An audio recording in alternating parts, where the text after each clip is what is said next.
Hello friends, Bloom's taxonomy and its application.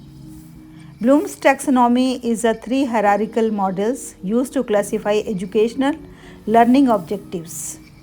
They deal with cognitive, affective and sensory domain.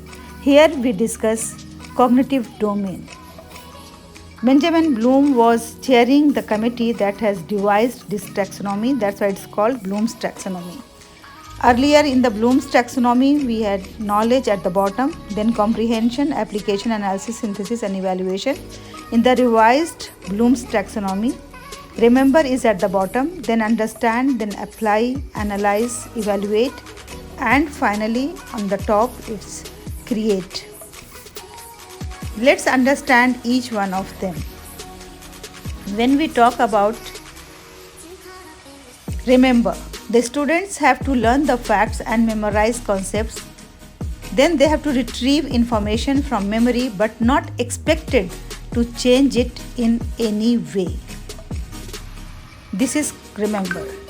Then the students have to build new connections into their minds and they have to understand the concepts in their own perspective and they have to comprehend it.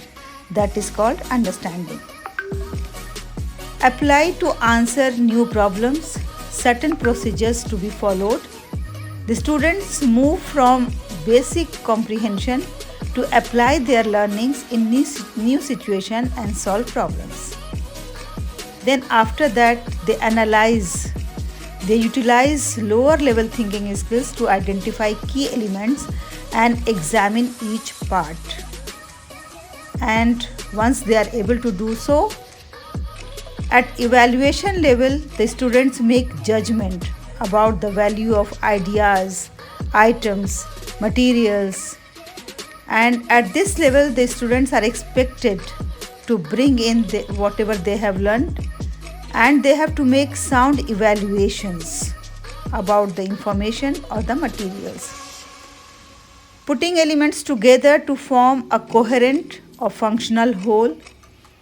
Reorganizing elements into new pattern or a structure. Whatever the students have learned, they have to organize their learning in the new and different way.